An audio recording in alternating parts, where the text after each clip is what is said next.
Hey la famille, j'espère que vous allez bien. Aujourd'hui on se retrouve pour une toute nouvelle vidéo. Aujourd'hui je vais vous expliquer mon accouchement de mon fils en 2017. Donc à l'époque où je faisais 136 kilos. Parce que c'est une vidéo qui m'a beaucoup été demandée sur Instagram. Donc du coup je vais vous expliquer mon accouchement, comment ça s'est passé. À savoir que mon accouchement ne veut pas dire que vous allez avoir le même accouchement, hein, attention. Hein. Chaque accouchement est unique, chaque corps est unique, donc voilà. Faut pas se comparer à moi. Donc voilà. Donc pour commencer, je suis tombée enceinte en juin 2016, mais je l'ai appris à 3 mois. Pourquoi? Parce que tout simplement, je continuais à avoir mes règles. Pendant les 3 premiers mois de la grossesse, et du coup à aucun moment je me suis posé la question si j'étais enceinte. Donc voilà. Donc la grossesse se passe très bien, quelques violences gynécologiques à m'appuyer à fond sur le ventre pour voir le bébé, alors que ça me tuait littéralement, alors que je disais bien aux sages-femmes que ça me faisait mal, mais bon, pour elles ça les intéressait pas. Et ma grossesse donc a duré 41 semaines. Mon fils était prévu le 21 mars. Donc le 21 mars, c'est un mardi. Dimanche soir, je ressens une douleur dans le ventre, mais je me suis dit, oh, c'est bizarre. C'est la première fois que je ressens cette douleur. Donc je m'alerte pas plus que ça. Je laisse passer. Dans la soirée, impossible de dormir. J'avais très mal au ventre. En fait, ça venait, ça repartait, ça venait, ça repartait. Et le lendemain, donc lundi 20 mars, j'avais rendez-vous à 9 h pour faire le monitoring de fin de grossesse. Avec mon mari, on a décidé d'y aller donc le lundi 20 vers 6 h, 7 h du matin, parce que vraiment ça devenait insupportable. Et on est monté donc au 4e étage à l'hôpital d'Haute-Pierre classé 3, parce que c'est là que sont les urgences gynécologiques. Donc on est monté et elle me fait le monitoring. Elle a du mal à le placer parce qu'elle me dit bon, vous avez beaucoup de graisse, mais bon. Celles qui étaient là avant, pendant ma grossesse, n'ont pas eu de mal à trouver le cœur du bébé. Donc elle décide de me mettre en chambre. Donc moi j'avais demandé une chambre seule. Donc pour récapituler, on est lundi. Contractions qui ont commencé la veille, dimanche soir. Vers 17 h, elle me rappelle pour un monitoring et un check du col. Et là, elle voit qu'il commence à s'ouvrir. Très doucement, mais qui commence à s'ouvrir. Donc, elle décide de me garder à l'hôpital. Donc, elle me renvoie encore une fois en chambre. Douleur sur douleur. Je vais essayer de vous mettre une vidéo. Je ne sais pas si j'arriverai à la mettre ici. Je peux pas continuer. C'est trop mal au cœur. Je peux pas continuer. J'ai trop mal. Donc ça a été très compliqué. Je pleurais. Enfin, en fait, je passais ma vie à pleurer, quoi. Je criais pas, mais je pleurais. Je faisais que pleurer. Mon mari, lui, il dormait. Il a géré ça en dormant. Donc, me demandez pas pourquoi, me demandez pas comment, je sais pas. Enfin, je l'ai laissé dans son monde. Et donc mardi, donc lundi, non, on était mardi. Elle m'a gardée dans la chambre jusqu'à mardi. Mardi matin, je vais sonner parce que ça va plus. Ça va plus. J'ai trop mal. J'ai trop mal. J'ai l'impression qu'on m'enfonce un couteau, d'accord, en bas. J'ai très mal. Et ce qui est mal foutu dans cet hôpital, c'est que pour accéder aux salles d'accouchement et pour appeler les sages-femmes, il faut que tu passes par une salle d'attente. Et la salle d'attente, il y a toutes les familles des personnes qui accouchent. Donc du coup, tu passes devant eux, t'es à moitié au sol, t'as mal au ventre, tu pleures. Et les enfants, ils voient ça. Enfin, vraiment, c'est mal fichu. Donc, je sonne. À ce moment-là, je sonne. Et elle me fait rentrer. Là, elle m'installe dans une chambre. Elle me dit, bon, on va regarder. Elle check encore une fois. On va vous mettre en salle d'accouchement, on va appeler l'anesthésiste. J'ai dit enfin la péridurale. Je pleurais parce que je voulais que mon mari soit avec moi pour la péridurale, mais ça n'a pas fonctionné, ils ne m'ont pas laissé avec lui. J'étais trop dégoûtée. J'étais trop dégoûtée. Donc, l'anesthésiste arrive. Elle me fait la piqûre. Sauf que ben ça change rien du tout à mes douleurs. J'ai toujours autant mal, j'ai toujours mal au ventre, mes jambes j'arrive à les bouger. J'ai mal quoi, genre j'ai mal, faut m'aider là, je peux plus. Ça faisait on était donc mardi soir, on était mardi 16h, les contractions avaient commencé dimanche soir et j'en pouvais plus, je dormais pas, j'en pouvais plus.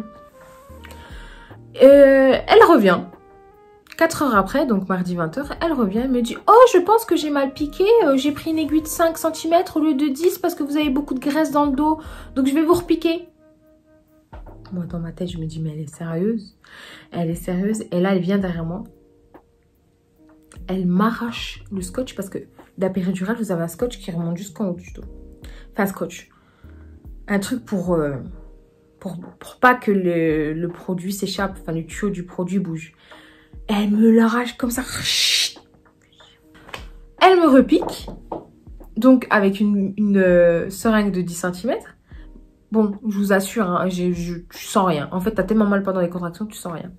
Et là, la péridurale a fonctionné 1 heure. Mais vraiment 1 heure. Et après, elle a arrêté de fonctionner. Donc, je sais pas si c'est par rapport au poids que ça n'a pas fonctionné, par rapport au dosage. Je sais pas du tout, on m'a pas du tout expliqué. Et du coup, elle m'avait dit, si j'augmente la dose, là, je vous anesthésie les poumons et le cœur, je peux plus augmenter. Je peux plus.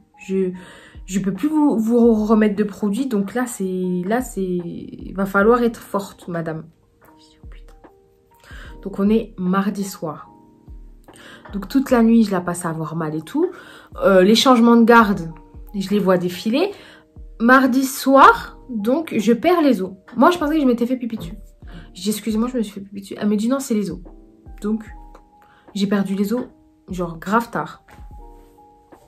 Arrive mercredi, vers 8 h, donc encore un changement de garde, elle vient, elle me dit, écoutez, on va vous faire une piqûre sur la tête du bébé à l'intérieur de vous pour voir s'il est en souffrance. S'il est en souffrance, on va directement en césarienne parce qu'on n'aura pas le temps de chercher à midi 14 h, il faut sauver le bébé, il faut sauver la maman.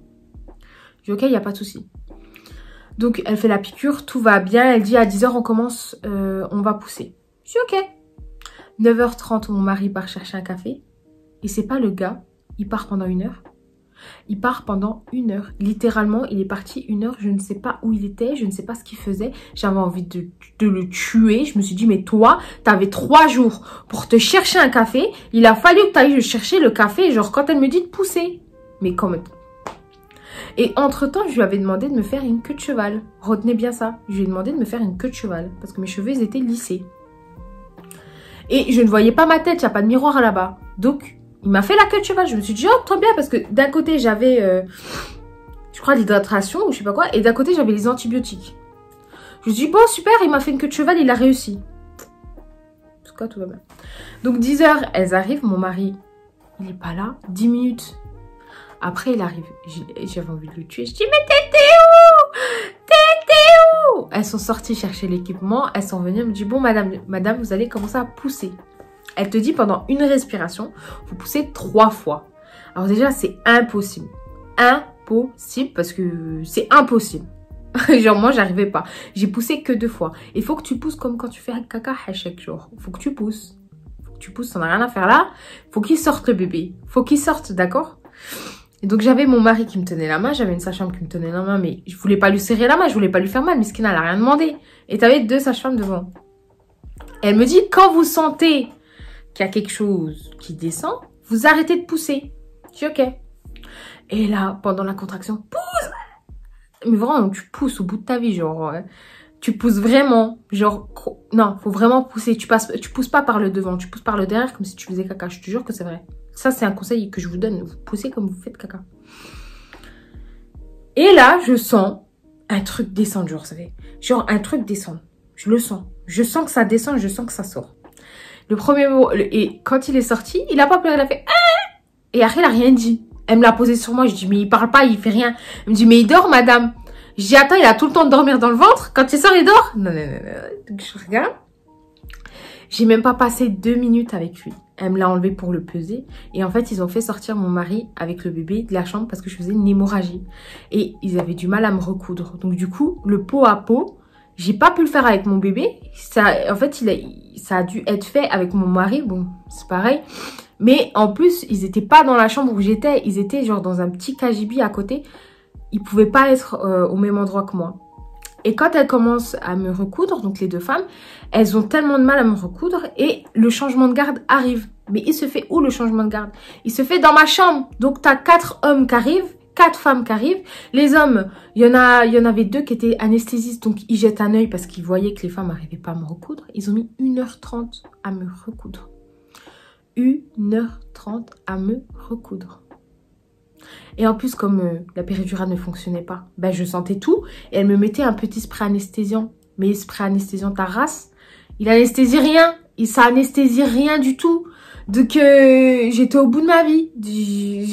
Franchement, après, à ce moment-là, j'étais tellement fatiguée que je cherchais pas. Par contre, je sentais quand même qu'elle me recousait. Ça fait mal. Donc là, j'ai douillé. Et il sort de la chambre, il me dit, vous inquiétez pas. Moi, j'ai demandé combien de points de suture j'avais, parce que... Normal. Elle me dit... elle cherche le chiffre et tout. Elle me dit, oh, je crois que vous en avez 6. Je me dis, ça va, 6 points de suture. Je m'en sors bien. Donc, la dame me ramène un plateau repas après. Donc, avec mon mari et mon fils sont venus dans la chambre. Il a fait la première tétée. Et ils m'ont ramené un plateau repas. Parce que j'avais pas mangé depuis dimanche soir. On ne sait jamais pour la péridurale. Je buvais, mais des petites quantités, quoi. Et quand j'ai mangé mon repas, elle revient après et elle me dit, bon, on va vous ramener en chambre. Il y a un fauteuil roulant. Essayez de vous mettre assis sur le bord du lit et après d'aller dans le fauteuil roulant. J'ai de l'arnouna. Non, c'est bon. Et essayez d'aller dans le fauteuil roulant. Je me suis dit, vas-y. Premier essai, échec. Je dis, ok. Deuxième essai, elle revient 30 minutes après. Écoutez bien. J'arrive à me mettre dans le fauteuil roulant. D'un coup, je sens mon corps, il s'affaisse. Je n'arrive plus à entendre. Et je vois tout noir. Mais vraiment tout noir. Je me suis dit, je tombe dans les pommes. Je tombe dans les pommes. Et je me vois partir comme ça. Vous savez ce qu'elle a fait, la sage-femme? Elle est venue. Elle a fait comme ça. Elle m'a écartée comme ça. Elle m'a dit, madame, c'est vos cheveux. Et moi, je regarde, je réfléchis. Et je vous ai dit quoi tout à l'heure? J'ai dit, mon mari m'a fait une queue de cheval. Mais il a fait où la queue de cheval? Il a fait là. Il a fait là. Et j'avais les cheveux vachement plus longs que ça. Je les avais jusqu'au sein. Donc ça veut dire que quand j'avais baissé la tête, je voyais plus rien parce que c'est mes cheveux qui me bloquaient la vue. Et moi, j'étais tellement dans un nuage, j'étais plus là qu'en fait, moi, je pensais que je tombais dans les pommes. Et là, la sage-femme, elle pète de rire. Mon mari me regarde de travers. Je dis, oh putain, mais elle doit se dire, mais c'est quoi ces cassos? Je vous jure, c'était trop rigolo. Je crois que je tombais dans les pommes. Elle m'a écarté les cheveux comme ça, là. Ah là là. Mais quand j'ai vu mon bébé, genre, tout s'est calmé. Et monsieur, vous savez ce qu'il a fait? Il a pris une première photo de notre enfant en salle d'accouchement. Mais qu'est-ce qu'il y a derrière la photo? Il y a mes chaussettes, donc il y a moi avec des chaussettes. Et il y a du sang par terre. Il n'a même pas fait attention à prendre une belle photo. Il a pris une photo où il y a du sang par terre, où il y a, genre, en mode catastrophe. J'ai dit, mais toi, mais vraiment, genre, prends une belle photo de notre enfant. Je sais pas, moi. Je sais pas, franchement. Donc, du coup, on est remonté dans la chambre. Et en remontant dans la chambre, j'ai fait mon premier caca. Donc, j'ai fait directement après l'accouchement. Et mon premier pipi. Et le premier pipi. Alors, un conseil pour celles qui vont accoucher. Quand vous faites pipi sous la douche. Avec de l'eau. Parce que le premier pipi m'a brûlé sa mère. Bah oui, avec les points de suture. C'était ouvert en bas. Oh! Et en plus, ils m'ont donné l'astuce. Genre 3... Non, c'est même pas eux qui m'ont donné l'astuce. C'est sa chambre. C'est ma belle-sœur qui m'a donné l'astuce. Je me dis, mais pourquoi tu vas pas faire sa douche? Mais moi, je savais pas. Donc du coup, à chaque fois que je faisais pipi sous la douche. Bon, après, t'as ton retour de couche. Bien évidemment. Et en fait, quand le bébé, il tète, il fait mal parce qu'en fait, ça te refait des contractions. L'allaitement mixte, j'ai pu le faire durer 4 mois. Donc franchement, ça m'a plu. Et voilà, quoi. Donc après, on est resté 1 jour de plus parce qu'il avait perdu trop de poids. Mais du coup, voilà, quoi. Voilà comment ça s'est passé mon accouchement. Franchement, j'espère juste que mon deuxième accouchement, ça va aller plus vite parce que quand même, commencer des contractions un dimanche soir, accoucher mercredi à 10h40, genre j'ai donné, quoi. Genre j'ai vraiment donné. Non, j'espère vraiment qu'il va arriver vite le deuxième. Vraiment, Inch'Allah. En bonne santé, bien évidemment. Mais j'espère qu'il va arriver vite parce que je vous jure que je supporterai pas. Genre 3 jours d'accouchement, j'ai faites-moi une anesthésie générale, endormez-moi et réveillez-moi quand il fait ses nuits. Hein. Genre, ce serait mieux. La vérité, ce serait mieux. Mais voilà. Voilà. J'espère que cette vidéo vous aura plu. J'espère qu'elle vous aura donné un aperçu d'un accouchement pas comme les autres. Hein.